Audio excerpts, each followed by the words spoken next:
The caterpillar can't remain a caterpillar if it's to become a butterfly. Hello, and welcome to another episode of Level Up with Lev. I'm your host, and in this show, I share lessons that I've learned along my journey in order to improve my life in one way or another. So if you're new, welcome. So today we continue in the first mini-season, which includes character traits and attributes that I had to learn in order to improve. And so today we'll be discussing desire, decisions, sacrifice, and faith. So first I want to say that each of the topics that I'll discuss today require their own full-length discussion, which is beyond the current scope of this show. I'll do my best to keep the discussion succinct and at the same time try to do them justice given the nature of this show. Another quick preface is that though sacrifice and faith have spiritual meanings, I'll be focusing on their secular definitions today. Future discussions regarding faith may include its spiritual component, but not today. And with that said, let's dive right into today's episode. Desire. When I refer to desire when it comes to personal growth and development, I mean that I really had to want to change, truly want it. We know that in our lives when we truly want something, we find ways to make it happen. So for me, wanting something versus desiring something are two different things. When I want something, I'm not necessarily driven to go and accomplish it or to attain that thing, where if I desire something, there's a stronger motivation for me to actually do what is required to attain that thing. So since this is the case for me, I've had to find ways to create desire on the back end. And I'll explain what I mean in a moment. So I use desire as a way to motivate me to do one thing or another. I use it as a source of motivation or inspiration, especially to get through the tougher parts or where I'm feeling like I'm not as driven to accomplish my goals as I'd like to be. This is almost synonymous to the way that the late Nobel laureate Dr. Richard Feynman used curiosity in order to fuel his research into the nature of physics. And if you're interested, I'll put a link up here to describe what I mean by that. And you might imagine that this is where specifying an ideal really comes in handy. It's a great way to foster this back-end desire by specifying something that you really want, the ways that you want your life to really look like. And it's sneaky because you're not desiring the work that's required to achieve that outcome, rather you're desiring the outcome itself. So for example, some people really like going to the gym. Other people, like myself, I don't love the nature of working out. Rather, I work out for the benefits that you get, including your physique and overall health and stress reduction, which is the outcome, not the process. So that's an important note here that the importance of desire is relative to the individual. Some people don't even require desire whatsoever in order to move forward, especially when it comes to work. Perhaps some that are less industrious than others may require these back-end tricks, but I'll talk more about industriousness when we get to our conversation regarding personality. So I personally am more outcome-driven rather than process-driven. So with a clear vision and created structure and a path forward that I can see, it becomes much easier for me to do the work that's required in order to achieve that outcome. So learning that that's how I operate has really led me to understand the importance of fostering this back-end desire for myself, which continues to be crucial for me in order to make progress and to achieve my goals. And this is simply one approach for one kind of person. It's different for each individual. But I've found that without the drive or the motivation to actually do the work that's required to improve, I might burn out or just stop halfway through and not really doing what is required in order for me to reach that dream outcome. And partially, that might even be because there hasn't been a dream outcome that's specified. So if you lack the desire that's required in order to put in that effort, try specifying that ideal and acting accordingly. So specifying an ideal is one end of the spectrum, whereas the other end of the spectrum includes identifying alternative versions of your life that don't go the way that you want it to go. And then you can stop for a moment and think, if I continue to act in ways that aren't in my best interest, where will that lead me? And then ask, do you want to go there? Then you can determine if there's a stronger desire to avoid your unfavorable future and use that.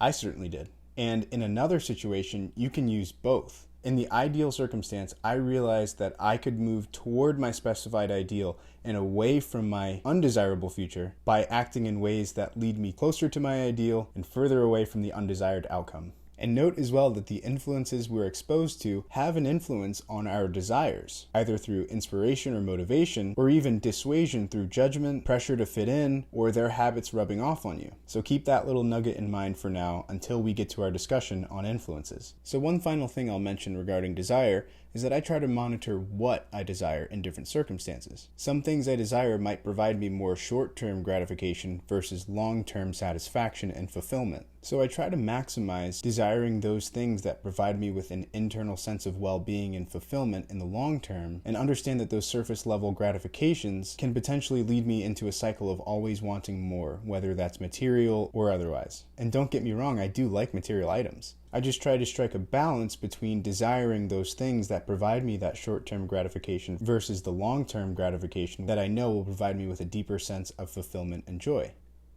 Decisions.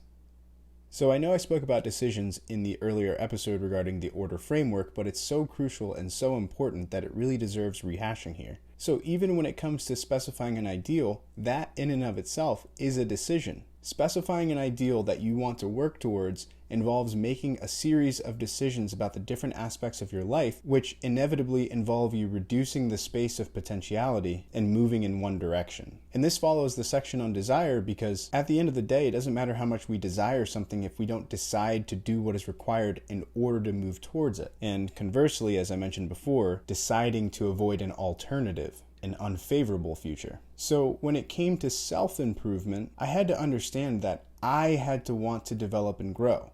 No one was going to decide that for me. So I view self-improvement as an opt-in process. No one's forcing me to become a better version of myself. And here's the thing. Even if external parties do force you to change, there's no guarantee that that change will actually last. In some sense, they provide some structure in the form of pillars, but once those pillars are removed, there's no guarantee that the structure will remain. That is, unless the cases where those individuals who have received instruction have internalized the why behind the what. And if they don't, they just go on repeating actions that they were told to do until the structure is removed. And then what? And that requires that we have good teachers in our lives. Those who are effectively able to impart wisdom and understand how to lead different horses to water. Because not every horse is the same. And if you can't tell, I think that these teachers are few and far between. Either way, true, lasting change must come from within. It can't be any other way. In the ideal case, our actions are guided by our decisions. Thus, it is our decisions who make us who we are and shape our lives. Whether that's deciding how we act, what we spend our time doing each day, how we understand and engage with our thoughts or our past, how we treat others, who we allow in our inner circles, or when we're ready to take that next step. So, in order to make better decisions, I actually made a goal to become a better strategist. And this was influenced by Robert Greene, who is a famous author who has wrote a number of different books on human nature. Strategy itself not only requires the ability to plan and to think ahead, but also to act on those plans when the timing is appropriate. So when you create a goal and you genuinely want to achieve that goal, your brain works in the background and processes different ways in order to help you achieve that goal. This is literally how advertising works. Suggestions to the brain influence the brain at subconscious levels. And trust me, this isn't hand-wavy mysticism, this is actual science. So think of the movie Inception, where an idea is introduced below the conscious level. The individual is none the wiser when they come to insights that follow, thinking the idea was theirs. Or in the case of advertising, the individual is reminded of a stimulus, and therefore it stays front and center in their mind. Or even later that evening when I'm hungry, I'll be hungry specifically for McDonald's or for Taco Bell, not consciously remembering that I saw that billboard on the way home. There's a reason that companies pay good money for advertising. It works. So I think about goals and decisions in this way. If I remind myself that I have goals set that I want to achieve, I keep them front and center in my mind and allow my brain to work in ways that are not consciously perceptible, though there is a conscious component to it. And we should focus on the conscious component, but I felt that I would be remiss if I didn't mention this subconscious component as well. That's why reminders are so important. This tangent was necessary in my mind, at least, because it remains a fundamental aspect of creating goals and sticking to them, specifying your ideal and reminding yourself of this by writing it down or by having other forms of reminders, why people keep signs like live, laugh, love in their homes, wearing a symbol like a cross, the importance of monitoring your influences, and many more. All of these expose us to what we'd like to be reminded of when done consciously, or of what we'll be reminded of anyway, whether we choose to be or not. And if these aren't monitored and managed properly, our decision making can be affected, just like mine was in the past. And finally, understand that not making a decision is a decision itself. So instead of directing growth and change in one direction or another, it's leaving it up to external circumstances. And this may or may not be favorable depending on the situation. And since this show is all about personal growth and personal development, it is so important for us to be in the driver's seat when it comes to making these decisions and guiding our lives in the ways that we want to guide them, at least for me. Sacrifice. Understand that in order to get what you desire in this life, you're likely going to have to make some sacrifices. And I really like the following definition of sacrifice: an act of giving up something that is valued for the sake of something else that is regarded as more important or worthy. So notably, it involves giving up something that you value, perhaps something that you even like, but it is in favor of something greater. And this can be a tough one, because it may involve giving up things like spending social time with a particular group of friends, or hobbies like playing video games, or time spent in any other recreational manner, or just generally things that get in the way of us making progress. This involves asking the question, what am I willing to sacrifice to reach my goals? And this may sound off-putting, but realize that it isn't forever. It may just be during a season of growth or improvement. And this sacrifice doesn't necessarily mean that you give up the thing entirely. It could just mean that you reduce the time allotted to that particular activity. This played a role in my own personal journey because I knew that there were aspects of myself that I needed to give up in order to make space for the better version of myself to emerge. Now, perhaps it's the limiting belief that I'm not qualified for that promotion or for that job, so we don't put the work that's required into actually becoming a more qualified candidate. Perhaps it's the fear of the amount of work that's required in order to learn that new skill, or that new programming language, or to switch up our career fields. Or perhaps our vices have a hold on us in a way that prevents us from becoming a better version of ourselves. Now, some refer to this process as death and rebirth, or they use the symbolism of the phoenix, perhaps even the butterfly emerging from the cocoon. The symbolism is so ubiquitous because it's so fundamental to our experience. And if you're a fan of symbolism or of narrative, like myself, then you can use these metaphorical relations in order to make the process more interesting or profound or meaningful, whatever works for you. So in that sense, the process could be described in one word: transformation, metamorphosis, rebirth. Transformation involves sacrificing parts of the old in order to make way for the new. The caterpillar can't remain a caterpillar if it's to become a butterfly.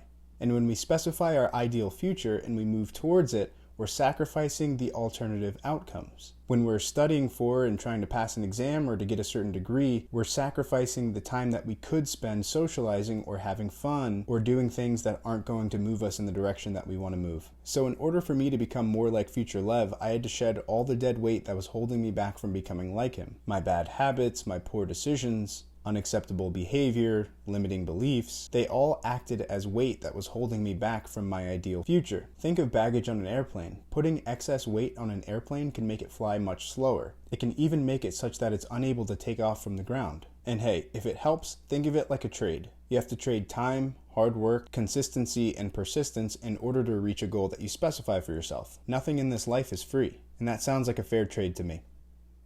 Faith. So for starters, I just want to reiterate that I'm not talking about faith in the spiritual or religious sense. Rather, I'm talking about acting as if. And what I mean by that is faith is just belief without evidence. So I view faith as belief without certainty. So if I go to college or to trade school, or if I go directly into working for a company, I'm essentially acting on faith that it will lead me to my ideal future, with the hopes that it will provide me assurance through future employment that will provide me with money that I need to live. So in the moments of studying and taking the time to do practice problems and pass my exams, I don't have the dream job or the salary I desire, and there's no guarantee that I actually will in the future. However, I'm acting as if that will be the case. So when it comes to self-development and self-improvement, at least in my journey, I use faith in the sense that I specify my goals and I do my best and act as if things will turn out well if I continue to do so. Ideally, I'll actually reach my goals. So faith here is acting as if I will become like future Lev in the future by acting in ways that will lead me towards future Lev, or by acting as future Lev acts without having the tangible certainty that I will become future Lev.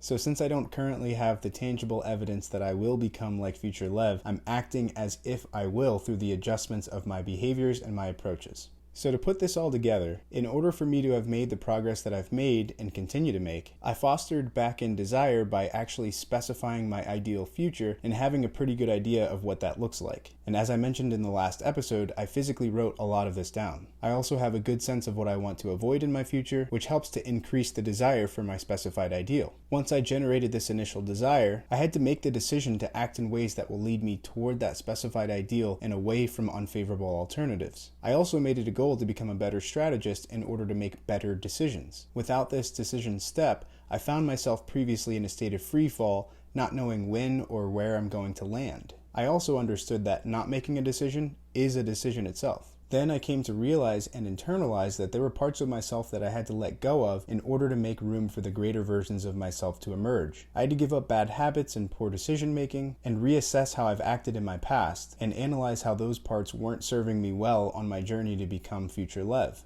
And finally, I simply had to have faith in my ability to do the things required in order to improve. The idea that if I did what was required, it would actually lead to desirable outcomes. The more that I act like my specified ideal, the more likely it is that I'll become him. And importantly, if all of this is guided by an internal sense of truth, then everything that follows can only be beneficial for me in the long run. The truth provides crucial information for us to use both in the present and the future. For more on that, check out my previous episode that I did on how the truth set me free.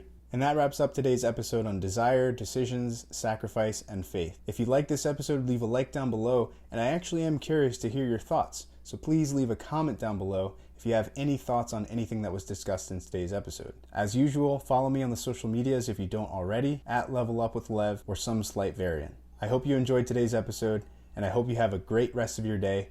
Talk to you next week.